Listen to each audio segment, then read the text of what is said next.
Hey everybody, happy Sunday.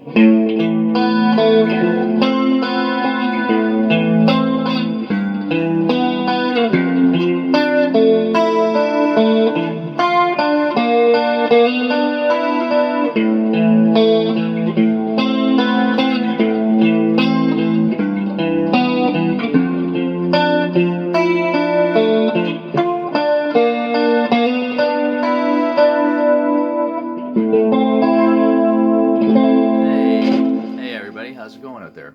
We are into April. April's almost over. We're almost into May. Wow, look at that.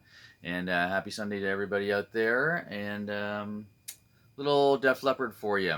Def Leppard, what an amazing band. Sold more.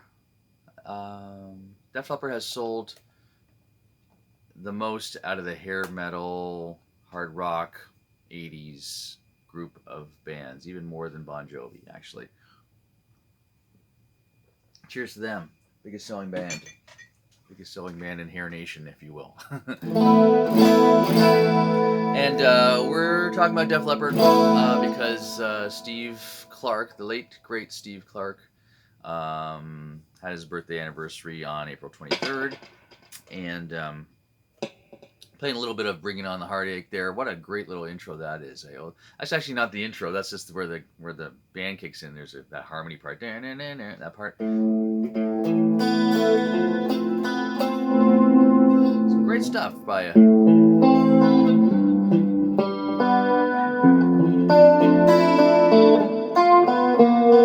was wrong. There it is. Here we go. Yeah. Steve Clark, very troubled person. Also, obviously died of abusing alcohol.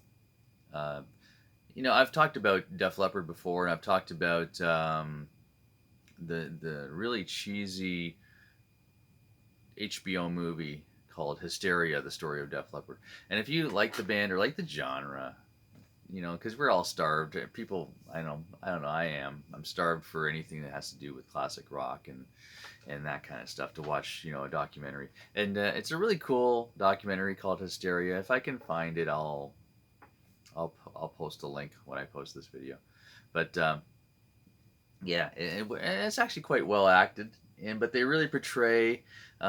Well, two things major that they portray. Well, three: the success of the band, and they portray Rick Allen's accident really well. How they coped through that, and how they coped through Steve Clark's substance abuse and problems that he had all through his years and the partying years, and how Phil Collin was right with him in the party, and then he straightened up real quickly after realizing they went out some night and he bought a $30,000 watch or something like that and didn't even remember doing it or something like that. Anyways, it's all well portrayed in that movie, and done really well. Done really well, I thought. They should redo it and have a full length biopic of Def Leppard because they're a huge band. Um, but Steve, yeah, the early Def Leppard albums are just so good. High and Dry, where that song "Bringing On the Heartache" came from. The that's probably the pinnacle album before all of the production came in.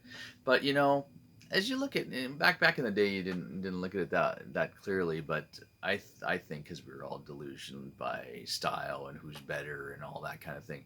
But when you look at it as a whole now, when you look at Pyromania, you look at Hysteria.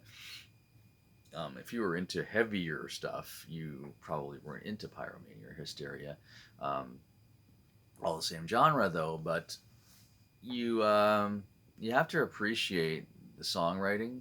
I listen. I don't know about you guys, but I listen to Sirius probably exclusively in the car, much to my family's dismay.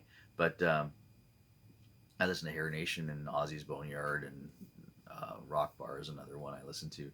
And when they start playing 80s like hair metal, if they start playing Kicks and Britney Fox and you know any number, Great White, any number of bands that are they got some good stuff, but then a Def Leppard song comes on, and it's like, okay, now this is songwriting, This is production. These are guys who put some time into this thing rather than just going.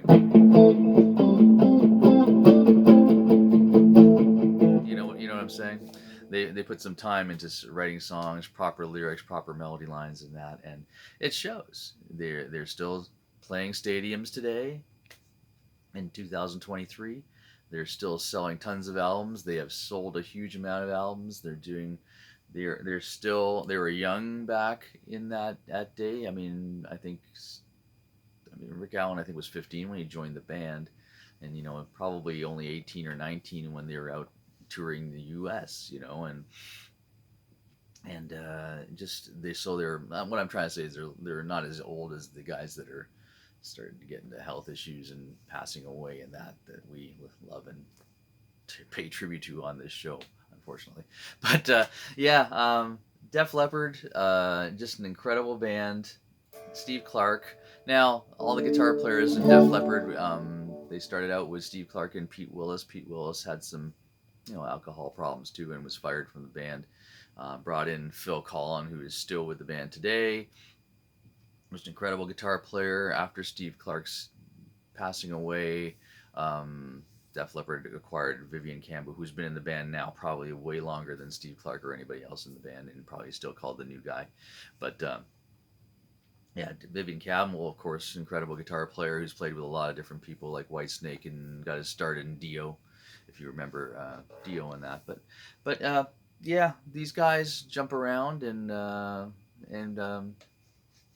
play in different bands. Vivian Campbell and Whitesnake was cool.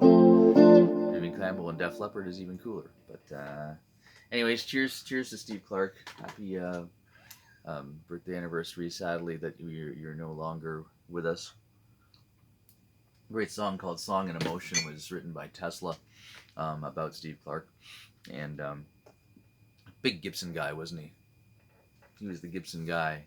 Isn't it great when you see a young band and they've got that that one guitar in the first couple of videos, and then they break huge like Def Leppard, and then you see them on the stage and he's got like a row of just different colored Les Pauls or something like that. It's just beautiful to see. Gibson double necks. He's a double neck guy, Steve Clark, and he had this classic Jimmy Page Cherry EDS, and then he had this custom white Gibson double neck that had a Kahler in the bridge, and had different pickups in the 12 string neck. Those guitars are, as I own one, they're very hard to get up into the upper regions of they were more visual, more rhythm guitar, I think, when they made those things.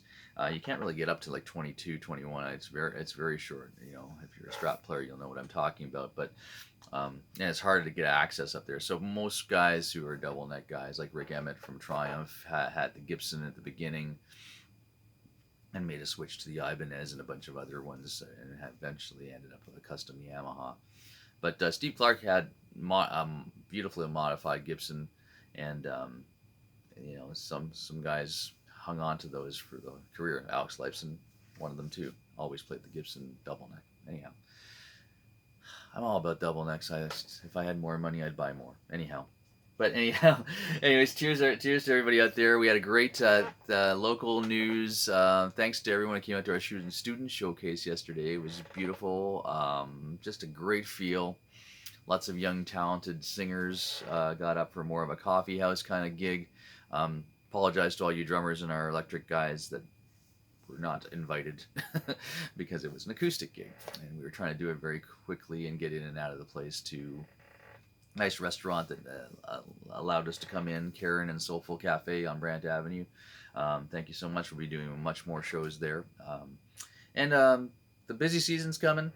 Go out and see your favorite bands play. Come out and see my band Bridge on Fire play. We're playing on May 6th in Woodstock, May 19th back here in Brantford, our favorite place, Manny's, and lots more dates coming up. Lots more Jacob dates coming up too. Anyways, have a great one, guys. Take it easy. Great week. Bye-bye.